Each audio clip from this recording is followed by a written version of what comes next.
Bonjour à tous, aujourd'hui nous allons parler d'une coutume assez répandue qui est de mettre des petits papiers dans le kotel, le mur de lamentation. En effet, cette coutume est répandue aussi bien dans le peuple juif que même dans les autres peuples. Nous avons pu entendre à plusieurs reprises que certains présidents de certaines nations ont pu mettre des petits papiers, ou même pour la petite histoire, le pape Jean-Paul II en l'an 2000 a pu mettre un papier, et certains curieux ont même voulu savoir, mais qu'avait-il bien pu écrire dans ce papier? Et la curiosité fut satisfaite puisqu'ils ont réussi à voir qu'il était écrit que Jean-Paul II, le pape, a demandé le pardon d'Akadosh Baruch Hu pour tous les malheurs que son peuple avait engendrés au peuple juif. Parenthèse terminée. Maintenant, la question de savoir d'abord, premièrement, quel rapport avec notre programme. Deuxième question, avons-nous le droit de mettre ces petits papiers dans le kotel? Et troisième question, mais d'où vient cette coutume? Pour répondre à la première question, en effet, dans la Maseret Yoma Lamed Aleph Amoud Aleph, il est écrit qu'une personne impure n'a pas le droit de rentrer dans le Beth Amikdash. Mais il est aussi écrit qu'une personne impure n'a pas le droit de rentrer même une petite partie de son corps à l'intérieur du Beth Amikdash.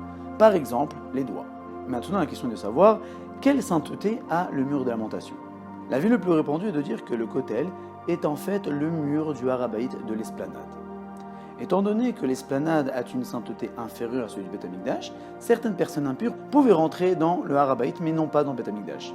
Mais étant donné que nous sommes tous dans une impureté qui nous est interdit de rentrer dans le Har Habayit, alors, a priori, nous n'aurions pas le droit non plus de mettre nos doigts dans le mur. Mais cela dépend d'une deuxième question, à savoir, ce mur-là est-il à l'intérieur de l'esplanade ou à l'extérieur? Et là aussi, l'avis le plus répandu est de dire que ce mur-là est à l'intérieur de l'esplanade. Donc a priori, nous n'avons pas le droit de mettre nos doigts à l'intérieur du kotel. Mais certains décisionnaires, comme Rav Shlomo Zalman Auerbach, Rav Ovadia Yosef, ont dit que si, nous avons le droit de rentrer nos doigts dans le kotel. Pourquoi? Puisqu'étant donné que c'est halakha qui dit que nous n'avons pas le droit de rentrer même une petite partie impure de notre corps dans le Beth Amikdash, a été dit que pour le Beth Amikdash.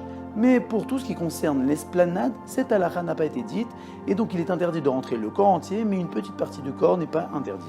Donc a priori, nous avons le droit de rentrer nos doigts dans le kotel d'après eux. Maintenant, la question est de savoir, mais d'où vient cette coutume? Certains pensent que des écrits sont plus forts que la parole. N'ayant pas confiance dans leurs propres paroles, préfèrent écrire leur tfila sur un bout de papier que de l'adresser directement à Akadosh Baruch Hu. Cela viendrait peut-être du manque de confiance qu'une personne pourrait avoir dans sa tfila, ce qui est dommage. D'autres diront que, étant donné que je viens qu'un instant dans le kotel, c'est dommage de faire une tfila qui se limite à 5 minutes. Alors je mets un petit bout de papier, comme si que je me trouvais à chaque instant dans le kotel en train de prier. Si c'est ainsi, nous n'avons qu'à aller dans la synagogue, ouvrir le sidour sur la table et partir, et plus la peine de rentrer à la choue puisque le sidour fait le travail à ma place. Mais l'origine la plus fondée est celle de l'histoire qu'on raconte sur Rabbi Chaim Ben Attar, le Or HaChaim. Rav Chaim Ben Attar est un rave qui vécut au Maroc lors du XVIIe siècle. Celui-ci avait un élève à qui la roue avait tourné, avait perdu toute sa richesse. Pour demander la faveur d'Akadosh Baruch Hu pour que cette personne récupère sa richesse, envoya un émissaire en Israël pour mettre un petit papier dans le kotel avec la tefila suivante. Achoti, Rayati, Yonati, Tamati. Ces mots qui sont cités dans Shir HaShirim pour prouver l'affection qu'Akadosh Baruch Hu envers nous. Ani avakesh, berachamim, shetashpia al, ploni ben ploni, parnasa tova.